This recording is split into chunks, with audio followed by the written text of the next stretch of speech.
Caesar করলে কয়টা বাচ্চা নিতে পারবে? সর্বোচ্চ 2টা। 3টা নিতে গেলে তার জীবনের কোনো নিরাপত্তা নাই। আমাদের দাদিরা নানিরা তারা 5টা 7টা 10টা বাচ্চা প্রসব করেছে, সিজার প্রয়োজন হয় নাই। কিন্তু এখন একটা বাচ্চা নেবে, কেন সিজারের প্রয়োজন হলো? ব্যতিক্রম হতে পারে, যদি সমস্যা হয়ে যায় তাহলে তার বিকল্প রাস্তা সিজার করুক। কিন্তু কিছু কিছু মানুষ আছে তারা প্রথমে টার্গেট নিয়ে থাকে সিজার করাতে হবে। সিজার করাতে গেলে সর্বোচ্চ 2টা করে বাচ্চা নেয়। এখন 2টা বাচ্চার মধ্যে আল্লাহ না করুক অনেক মানুষের সন্তান একটা মারাও যায় কি যায় না। একটা সন্তান মারা গেলে আর একটা সন্তান বেঁচে থাকে, এটার কোনো নিশ্চয়তা নাই।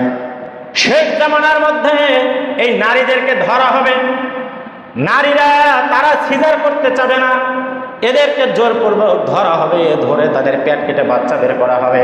সেই যুগে এসে গেছে।